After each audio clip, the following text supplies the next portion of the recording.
Hello दोस्तों, मेरा नाम है प्रदीप गौड़ और आप देख रहे हैं प्रदीप बायोलॉजी। देखिए, बहुत अच्छी बात है कि आप तैयारी कर रहे हैं नीट की, लेकिन मेरा मानना है कि आपको यह पता होना चाहिए कि नीट में बायोलॉजी के लिए 10 मोस्ट इंपॉर्टेंट चैप्टर कौन से हैं।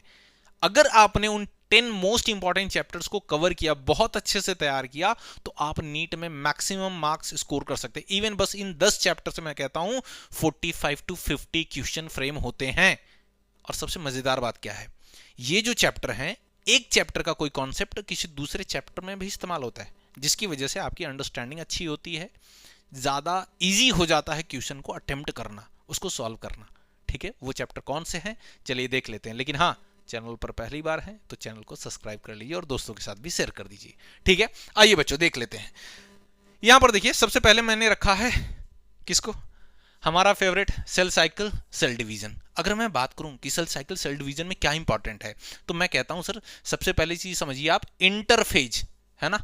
इंटरफेज से क्वेश्चन आते हैं, इंटरफेज से क्वेश्चन आते हैं। आपको पता है G1 phase, S phase, G2 phase, है ना। ये सारी चीजें आपको ऑर्डर पूछ लिया जाता है, उनको अरेंज करना पड़ता है भैया कि पहले G1 S G2 M phase में भी साइटोकाइनेसिस, कैरियोकाइनेसिस, इनको ऑर्डर में अरेंज करिए। ठीक है, वहां से क्वेश्चन आ जाते हैं। दूसरी बात है, माइटोसिस से आ जाते हैं क्वेश्चन की, बताइए क्रोमोसोम की लोकेशन क्या होगी, number of chromosome, shape of chromosome हम किस में मेजर करते हैं, न्यूक्लियर मेम्ब्रेन कब डिसअपीयर होगी, कब रीअपीयर होगी, है ना। मियोसिस की अगर हम बात करें तो मियोसिस में बहुत सारी फेजेस होती हैं, है ना, सब स्टेजेस हैं। जैसे कि मैं आपको बताऊं, लेप्टोटीन, जाइगोटीन, पैचेटीन, डिप्लोटीन, डायकाइनेसिस। तो सबसे ज्यादा जो क्वेश्चन पूछा गया है मियोसिस से वो है क्रॉसिंग ओवर का। ठीक है, तो क्रॉसिंग ओवर को थोड़ा अच्छे से पढ़ लेना। ठीक है, उसके बाद अगर बात करें हम, जो नेक्स्ट हमारा इंपॉर्टेंट चैप्टर है वो है sexual reproduction in flowering plant. Sir इसके बाद क्यों इसको पढ़ना है, मैं आपको बताता हूं। जब आप पढ़ते हैं इस चैप्टर में गैमेटोजेनेसिस, माइक्रोस्पोरोजेनेसिस, मेगास्पोरोजेनेसिस, ठीक है, तो वहां पर क्या यूज होता है, सेल साइकिल सेल डिवीजन के कॉन्सेप्ट, माइटोसिस, मियोसिस। ठीक है, या फिर आप रिप्रोडक्शन पढ़ते हैं तो भी वहां पर कॉन्सेप्ट यूज होता है। जब आप पढ़ते हैं oogenesis, स्पर्मेटोजेनेसिस, वहां पर भी यूज होता है। पोलारिटी लेवल इवन पूछता है आपसे। ठीक है, तो ये आपको काफी हेल्प करेगा। तो इसमें sexual reproduction in flowering plant में आपको क्या पढ़ना चाहिए, सबसे पहली चीज आपको पढ़ना चाहिए टीएस ऑफ एंथर। ठीक है, टीएस ऑफ एंथर आपको पढ़ना चाहिए।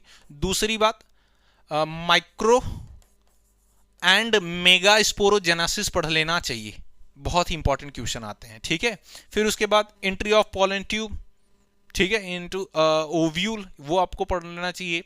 ठीक है, चैलेजेगोमी, मीजोगैमी, पोरोगैमी। ठीक है, पोस्ट फर्टिलाइजेशन चेंजेस पढ़ लेना चाहिए आपको। सबसे इंपॉर्टेंट पॉलिनेशन पढ़ लेना चाहिए सर। ठीक है, पॉलिनेशन आपको पढ़ लेना चाहिए। और आपको क्या पढ़ लेना चाहिए, पोस्ट फर्टिलाइजेशन चेंजेस पढ़ लेने चाहिए। ठीक है, फिर उसके बाद कुछ और चीजें हैं, जैसे मैं आपको बताऊं, मोनोकॉट और डाइकॉट इम्ब्रियो का डेवलपमेंट पढ़ लेना चाहिए। ठीक है, वहां से भी क्वेश्चन आते हैं। इंडोस्पर्मिक, नॉन इंडोस्पर्मिक सीड से क्वेश्चन आते हैं, वो आपको पढ़ लेना चाहिए। ठीक है, फिर उसके बाद अगर मैं बात करूं ह्यूमन रिप्रोडक्शन, तो ह्यूमन रिप्रोडक्शन में अगर आप देखें तो सबसे ज्यादा male reproductive system, female reproductive system, gametogenesis यानी स्पर्मेटोजेनेसिस, oogenesis और मेंस्ट्रुअल साइकिल से क्वेश्चन आते हैं। ठीक है, फिर जो आपको पढ़ना चाहिए वो है biomolecule.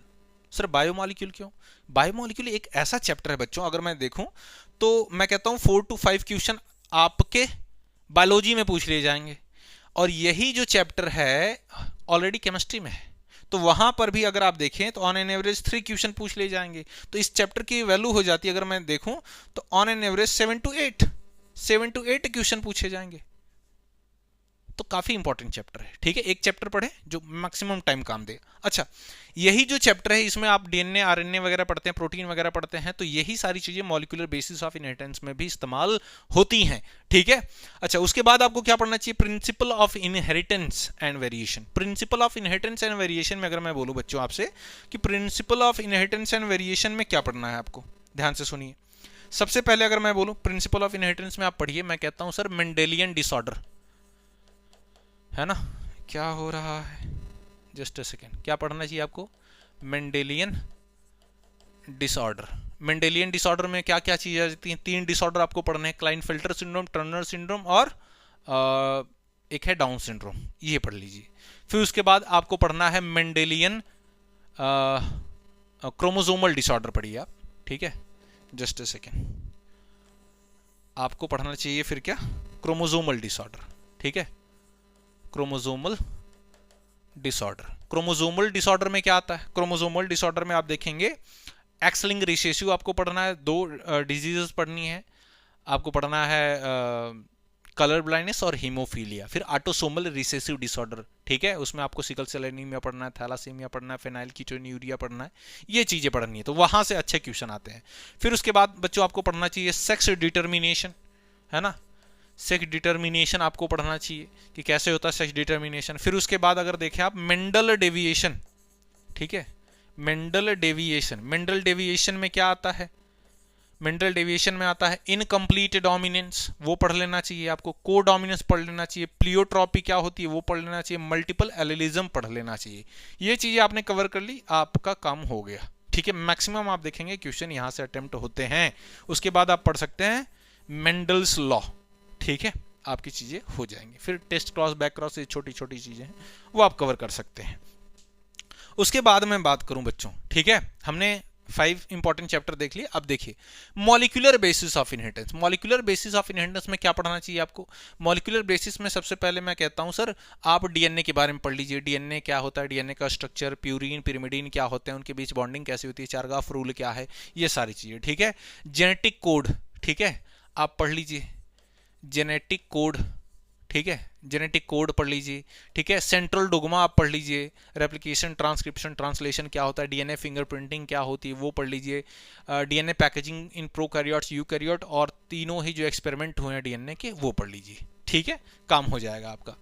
Biotechnology first and second बात करें तो बायोटेक्नोलॉजी में आप देखेंगे पीसीआर, ठीक है, पीसीआर से क्वेश्चन पूछे जाते हैं, जेल इलेक्ट्रोफोरेसिस जो कि इसका पार्ट है।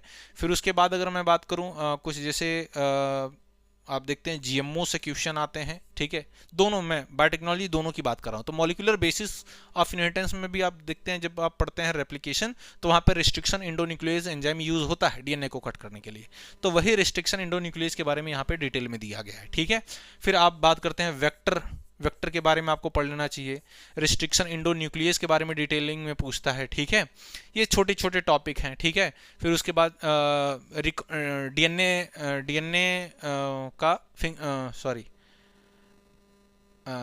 रिकॉम्बिनेंट डीएनए टेक्नोलॉजी, वहां से क्वेश्चन आते हैं, कॉम्प्लीमेंट्री होस्ट वगैरह से। ठीक है, वो चीजें आपको पढ़ लेनी है। फिर रेस्पिरेशन इन प्लांट की मैं बात करूं, रेस्पिरेशन प्लांट छोटा सा चैप्टर बड़ा इंपॉर्टेंट है, ग्लाइकोलाइसिस, क्रेब्स साइकिल, ईटीसी, ये तीन ही साइकिल अगर आपको पता चल गई, तीनों चीजें पढ़ ली तो आपको 2 to 3 क्वेश्चन मिल जाते हैं। बहुत ही अच्छा है, कम टाइम में 1 घंटे में अगर आपके कॉन्सेप्ट क्लियर है तो 1 घंटे में ये चैप्टर फिनिश हो जाता है। ठीक है, फिर आपको पढ़ना चाहिए किंगडम एनिमेलिया। किंगडम एनिमेलिया में सबसे पहली चीज आपको जनरल कैरेक्टरिस्टिक फीचर याद होने चाहिए फाइलम के, मेनली कौन कौन से, पोरीफेरा के, सिलेंट्रेटा के, प्लेटीहेलमिन्थीज, एस्केलमिन्थीज, एनिलिडा, ऑर्थ्रोपोडा, इनके सबसे ज्यादा पूछे जाते हैं। फिर बचे हुए जो हैं उनके थोड़ा कम पूछे जाते हैं, लेकिन सबसे ज्यादा इन फाइलम के पूछे जाते हैं। ठीक है, बॉडी फ्लूइड सर्कुलेशन, ये आपको पढ़ना चाहिए। बॉडी फ्लूइड सर्कुलेशन में क्या क्या चीजें पूछी जा सकती हैं, बॉडी फ्लूइड सर्कुलेशन में अगर आप देखें तो हार्ट के बारे में पूछ लिया जाता है कि जैसे जो हार्ट है, एनाटॉमी ऑफ हार्ट से, सेमीलूनर वॉल, सेमीलूनर वॉल, ठीक है, जिसको और मिट्रल वॉल, ट्राइकस्पिड वॉल, इनके बारे में पूछ लिया जाता है। स्ट्रोक वॉल्यूम क्या होता है, कार्डियक साइकिल क्या होती है, कार्डियक साउंड क्या होता है, उसके बारे में पूछ लिया जाता है। डिफरेंस बिटवीन आर्टरी और वेन पूछ लिया जाता है आपसे, वहां से क्वेश्चन आ जाता है। डबल सर्कुलेशन से क्वेश्चन आ जाता है, ईसीजी से क्वेश्चन आता है। फिर उसके बाद ब्लड क्लॉटिंग से क्वेश्चन आता है। ठीक है, ये और ब्लड से भी क्वेश्चन आ जाते हैं। तो ये टॉपिक आपको पढ़ने हैं।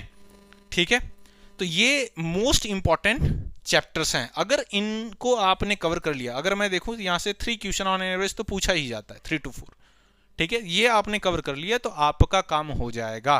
ठीक है, ये वीडियो आपको कैसी लगी कमेंट सेक्शन में जरूर बताइए, और किसी पर्टिकुलर टॉपिक पे डाउट है आप मेंशन करिए, मैं उस पर्टिकुलर टॉपिक पर वीडियो बनाकर आपको प्रोवाइड कर दूंगा। बाकी मिलते हैं आपसे नेक्स्ट वीडियो में एक नई इन्फॉर्मेशन के साथ, तब तक के लिए जय हिंद।